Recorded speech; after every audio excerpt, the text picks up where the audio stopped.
सीटों पर एमवीए ने प्रत्याशी नहीं उतारे हैं। उद्धव के अनुरोध पर भाईखला में प्रत्याशी वापस लेगी सपा। बता दें कि सपा महाराष्ट्र में अब 8 सीटों पर जोर आजमाइश करती हुई नजर आएगी। समाजवादी पार्टी ने गठबंधन के तहत 12 सीटें मांगी थी, जहां सपा मालेगांव मध्य, धुले शहर और भिवाड़ी पश्चिम में चुनाव लड़ रही है। सपा तुलजापुर और औरंगाबाद पूर्व में भी चुनाव लड़ रही है। सपा अध्यक्ष अखिलेश यादव कर चुके हैं कई सीटों पर जनसभाएं।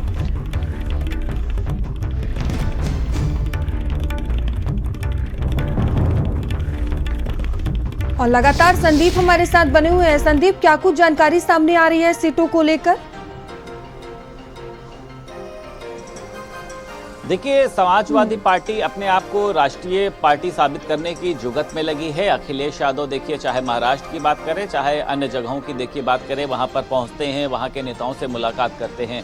महाराष्ट्र में चुनाव है और सभी को पता है कि देखिए भारतीय जनता पार्टी भी मजबूती से वहां पर चुनाव लड़ रही है। अब देखिए, जिस तरीके से ये कहा जाए कि अखिलेश यादव वहां पर देखिए पहले तो 12 सीटों पर दावा कर रहे थे, सभी को पता है। हालांकि वहां पे जो है वर्तमान में उनके 2 जो हैं वो नेता हैं, इसके पहले 4 हुआ करते थे, लेकिन उनका कहना ये है कि हम ज़्यादा सीटों पर जो है अपने प्रत्याशी को जीत दिला सकते हैं। अब देखिए सपा जो है महाराष्ट्र में अब 8 सीटों को लेकर जो है वो अपना दावा जो है वो पेश कर रही है। और इसके पहले देखिए गठबंधन के तहत 12 सीटें मांगी गई थी। और उसी के साथ साथ आपने भी देखा है कि अखिलेश यादव कई तरीके की जनसभाएं कर चुके हैं। और उद्धव ठाकरे के अनुरोध पर भाईखला में जो समाजवादी पार्टी ने देखिए अपना प्रत्याशी उतारा था, उसका नाम वापस लेगी। महाराष्ट्र में अब ये कहा जा रहा है कि जो सपा की सिटिंग सीटें हैं वहां पर महाविकास आघाड़ी जो है वो अपने प्रत्याशियों को नहीं उतारेगी। यानी मजबूती मिल रही है समाजवादी पार्टी को। कई सीटें हैं देखिए, जहां पर मालेगांव की मध्य की बात करें, धुले शहर की बात करें, भिवंडी पश्चिम की बात करें, तुलजापुर और औरंगाबाद में जो है वो चुनाव लड़ रही है।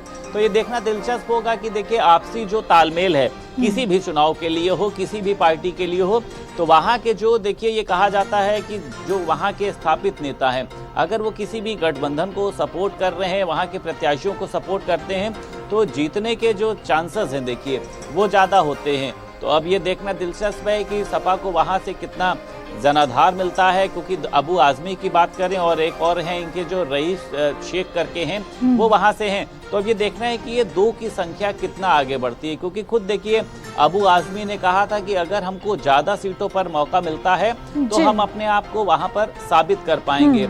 अब कुछ समय बाद देखिए चुनाव होने हैं, तो ये देखना होगा कि समाजवादी पार्टी जो है वो वहां पर कितनी मजबूत स्थिति में है और वहां पे जो संदीप क्या कुछ देखने को मिलता है ये आने वाला वक्त ही बताएगा। फिलहाल बहुत बहुत धन्यवाद आपका जानकारियों के लिए।